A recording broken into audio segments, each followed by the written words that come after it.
नमस्कार साथियों, मैं हूं देवमुनि कुमार और आप देख रहे हैं केवल भारत टीवी समाचार।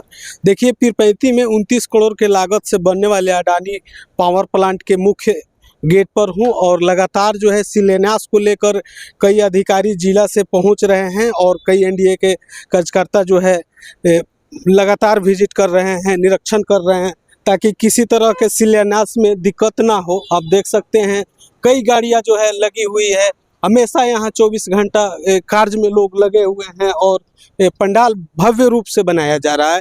हम अब अंदर का तस्वीर दिखाने का प्रयास करूंगा कि किस तरीके से जो है पंडाल को भव्य रूप दिया जा रहा है। ये बताया जा रहा है कि करीब 8000 कुर्सियां जो है इस पंडाल के अंदर लगाया जाएगा और ये मंच है।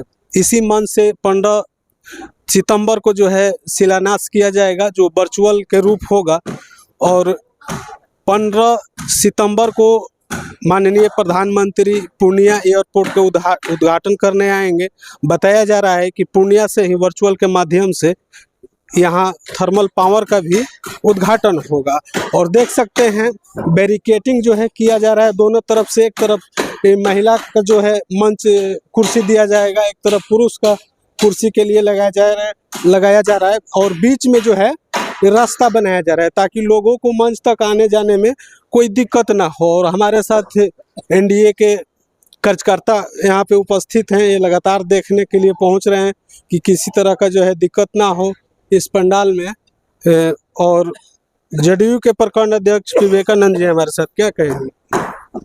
काफ़ी इस क्षेत्र में ये पावर प्रोजेक्ट आने से लोगों में खुशी है और 15 तारीख को हम लोग को जहाँ तक पता है देश के यशस्वी प्रधानमंत्री भाई नरेंद्र मोदी जी वर्चुअल के माध्यम से इसका शिलान्यास करेंगे। कई वो अफवाह है कि प्रधानमंत्री पीरपैंती पहुंचने वाले हैं। अभी तक तो हम लोग को जानकारी नहीं मिली है। हम लोग को अभी तक का जो जानकारी है वो वर्चुअल के माध्यम से ही शिलान्यास होगा। किस तरीके की व्यवस्था बनेगी? ये व्यवस्था तो आप देख ही रहे हैं, स्क्रीन लगा रहेगा और लोग भी आएंगे, पार्टी के कार्यकर्ता रहेंगे, सांसद रहेंगे, विधायक लोग रहेंगे, माननीय भी पटना से भी हो सकता है, कोई मंत्री भी आ सकते हैं। यहाँ पे कई नेता भी पहुँचने वाले हैं। हाँ, निश्चित रूप से। कुछ जानकारी है? नहीं, अभी तक विधिवत जो सूचना अभी तक नहीं आया है, लेकिन हमको लगता है कि आज शाम तक जो भी जिनका भी कार्यक्रम होगा उनका आ जाएगा। तो आपने सुना कि वर्चुअल के माध्यम से यहाँ पे शिलान्यास किया जाएगा और लोजपा के प्रखंड अध्यक्ष है सौरभ जी, क्या कहें? ये 2400 मेगावाट का ये प्रोजेक्ट है। ये माननीय प्रधानमंत्री जी आ रहे हैं पूर्णिया के एयरपोर्ट उद्घाटन करने। यहाँ वर्चुअल के माध्यम से यहाँ उद्घाटन होगा। ये काफ़ी खुशी का माहौल है। ये पीरपैंती वासियों का सौभाग्य है कि माननीय प्रधानमंत्री द्वारा 29,000 करोड़ रुपये का ये सौगात बहुत ही माने प्लान इसके कारण रुकेंगे। देखिए, भागलपुर सांसद प्रतिनिधि झुम्पा सिंह भी जो है यहाँ पहुँच गए हैं, क्या कहेंगे? क्या कहेंगे, अब हम लोग पीरपैंती की तकदीर बदलने वाली है। पीरपैंती वासियों के लिए बहुत बड़ी खुशखबरी की बात है, जिसका हम लोगों को लंबे समय से इंतज़ार था। वो इंतज़ार का पल ख़त्म होने वाला है 15 तारीख को। उसके देख ही रहे हैं कि उसकी सारी तैयारियां चल रही हैं और हम लोग मनाएंगे कि आप देख रहे हैं कि पूरे देश का आधा बजट हमारे भागलपुर जिला को ही मिला है। इससे बड़ा सौभाग्य हम लोग के लिए क्या होगा। इसके साथ साथ अनेकों चीज़ प्रधानमंत्री नरेंद्र मोदी के द्वारा, इस देश के एनडीए सरकार के द्वारा जो दिया गया है उसको काबिले तारीफ है। इसके लिए धन्यवाद देना चाहेंगे एनडीए सरकार को। पंडाल इतना बड़ा कहाँ से है? पंडाल इतना बड़ा तो टीम कर रही है, टीम इसमें वर्क कर रही है और टीम के द्वारा ही सारा ये आयोजन का तैयारी किया जा रहा है। किस तरह का ये पंडाल है? ये वाटरप्रूफ पंडाल है। इस पंडाल में, ताकि किसी तरह से जो लोग आए यहाँ बैठे, किसी तरह का पानी वगैरह आया, आंधी पानी या उस तरह का सुविधा न हो, उसका पूरा इंतजाम इस पंडाल में किया गया है। कितने लोगों को बैठने की व्यवस्था है? लगभग 5,000 से ऊपर आदमी इसमें बैठ सकते हैं। 5,000 प्लस साथ बैठ कुर्सी सकते लगा हैं। जी जी, निश्चित। और इसके अलावा भी कई व्यवस्था है। बस उस दिन तो शिलान्यास का कार्यक्रम है। मोदी जी जो हमारे देश के प्रधानमंत्री वर्चुअल इसका शिलान्यास करेंगे। जितने भी उसके साथ और आगंतुक अतिथि आएंगे, उनका यहाँ भी जो जिनकी लिस्ट बन रही है, वो लिस्टिंग के हिसाब से वो लोग वहाँ बैठेंगे। बाकी और लोग जो नेता गण आएंगे वो यहाँ बैठेंगे। और 15 तारीख को वर्चुअल शिलान्यास होगा। प्रदेश से कौन कौन नेता पहुँच रहे हैं? अभी तक इसकी जानकारी स्पष्ट नहीं हुई है, कल तक फाइनली स्पष्ट हो जाएगा। तो आपने सुना कि किस तरीके से भव्य तैयारी की जा रही है, और भाजपा में काफी एक्टिव नेता गांधी जी भी हैं हमारे साथ। क्या कहेंगे दियारा का जो है लाइफलाइन सड़क के बगल में? दियारा के लोगों को बहुत खुशी है, लग रहा है कि अब हम लोगों को हाल रोजगार मिलेगा, हम लोगों को पंजाब लुधियाना नहीं जाना पड़ेगा। हर गरीबों के मन में उत्साह है कि एक बहुत बड़ा हम लोगों के लिए कारोबार के लिए खुल रहा है। एनटीपीसी में नौकरी मिलेगी, रोजगार मिलेगा, सब लोग उत्सुक हैं इस पर। खासकर आप पब्लिक और किसानों से हमेशा जुड़े रहते हैं, तो इस बार विधानसभा चुनाव में पब्लिकों का मुद्दा क्या रहेगा? क्या चीज़ की मांग रहेगी मुख्य रूप तौर पे? चूँकि बगल में अडानी का थर्मल पावर प्रोजेक्ट भी यहाँ पे रेडी हो रहा है।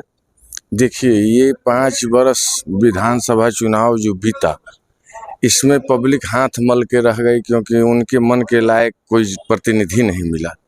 इसलिए पब्लिक तो इस बार प्रतिनिधि के ताक में है कि जो ऐसा प्रतिनिधि मिले जो हम लोगों को एनटीपीसी में भी मदद मिले, हर तरह का मदद मिले।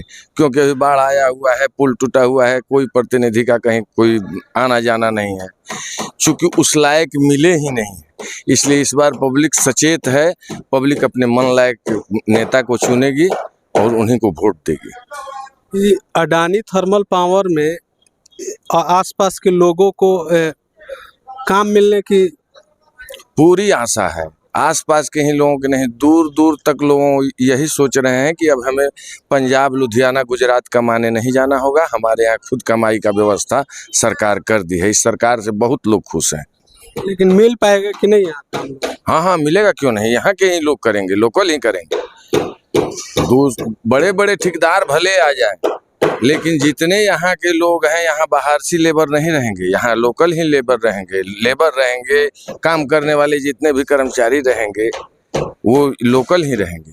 इस तरह के मांग लोग बगावत करेंगे, उसके लिए मांग करेंगे। इसीलिए हम कह रहे हैं कि एक योग्य नेता चुनना लोग चाहता है, जो कि हम लोगों को हर तरह से मदद करे। यहाँ बाहर से लोग ना इन करके हम लोगों के इलाके के लोग इन करें, यहाँ कमाएं और खाएं। पूर्णिया में जिस तरीके से 15 सितंबर को जो एयरपोर्ट का उद्घाटन होने वाला है, तो 29 करोड़ के लागत से यहाँ थर्मल पावर प्लांट बनने जा रहा है। तो एयरपोर्ट सुल्तानगंज की बात सामने आ रही है, वो एयरपोर्ट पीरपैंती में क्यों नहीं?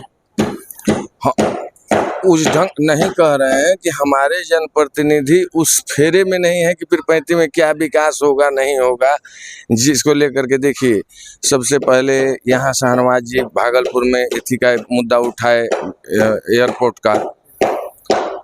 उसके बाद वो खंडित होकर के गया, यहाँ क्या कहलाता है, गोराडी। चर्चा हो रही थी कि गोराडी में एयरपोर्ट बनने वाला है, फिर सुनते हैं सुल्तानगंज। तो चूंकि इसमें तो जो आगे चढ़ के नेता जैसे हमारे सांसद महोदय हैं, विधायक जी हैं, ये लोग न इसके लिए लड़ सकते हैं। आम पब्लिक का तो कहीं इसमें जगह नहीं है। तो हमारे जनप्रतिनिधि उत्सुक रहते तो आज एयरपोर्ट पीरपैंती में रहता। उत्सुक नहीं है हमारे नेता? ना, उत्सुक नहीं। उत्सुक रहते तो सुल्तानगंज, गोराडीह और बगल में क्या बोलते हैं, साहेबगंज के बगल में भी एक बार चिन्हित हुआ था। हाँ, अभी भी चर्चा में है कि वो सिंधु कांधु जो गेट है उसके उधर डिहारी बहियार में जो गौचर 150 बीघा का सरकारी जमीन है, वहाँ एयरपोर्ट बनेगा, ये चर्चा है। अब आगे तो मान लीजिए सरकार का ये कामकाज है, लेकिन अभी तक वहाँ के लोगों को भी उम्मीद है कि यहाँ एयरपोर्ट बनेगा। ये उत्सुक के ऊपर है, ये नहीं- काम नहीं कर पा रहे हैं। हाँ, यदि हमारे जनप्रतिनिधि उत्सुक रहते तो स्वाभाविक था कि यहाँ से कैसे उठ के चला जाता है एयरपोर्ट सुल्तानगंज। मतलब काम करने में उनको रुचि नहीं है। नहीं भाई, काम कर, हम लोग देखिए, हम लोग डेरावासी हैं, हम लोग तो ऐसे रुष्ट हैं कि हमारा चौखंडी का पुल टूटा हुआ है, उसका कोई इंतजाम आज तक नहीं हुआ। हम लोग जैसे तैसे आ जा रहे हैं, हम लोग को आने जाने में काफ़ी कठिनाई है। किसी को काम है पीर-पैंती तो वो आता है मिर्जा चौकी होके, रामनगर होके पानी हेलते हुए आता है। लोकल में आपस में मिलजुल के लोग वो चाली बनाए हुए हैं, अब चाली भी ओवरफ्लो कर रहा है, आज से चाली वाला रास्ता भी खत्म हो गया। इसके विषय में कहाँ हम जनप्रतिनिधि लोग कभी सोचते हैं कि न यहाँ के लोगों को कष्ट है, चलें हम इनके कष्ट को दूर करें। सम्राट चौधरी बता दिए 23 करोड़ से ज्यादा का लागत से पुल और डबल लाइन ये बनेगा सड़क। लॉलीपॉप तो नहीं है। आगे देखिए ना, लॉलीपॉप तो नहीं होगा, सरकार तो काम कर रही है, सरकार के काम में कहीं कमी नहीं है, लेकिन लोकल समस्याओं को लोकल नेता ही ना उसको ले जाके ऊपर पहुंचाएंगे। ये हमारे विधायक किसी में सांसद महोदय तो है। हाँ, सांसद महोदय है, जहाँ तक बन पाता है करते हैं। एक बार भी नहीं हम लोग देखे विधानसभा में चाहे संसद में ना, दरअसल वो तो इधर तो पैर डैमेज था तो लाचार थे, गिरे हुए हैं, अब धीरे धीरे चल रहे हैं। इसमें उनका काफी टाइम बर्बाद हुआ। हालांकि सांसद महोदय आन जान करते हैं, लोगों के दुख सुख में आते जाते हैं। इसी तरह हमारे साथ बने रहिए। कई समस्या को लेकर यदि कोई सवाल हो तो कमेंट जरूर करें, आपके सवालों का जो है जवाब मांगा जाएगा।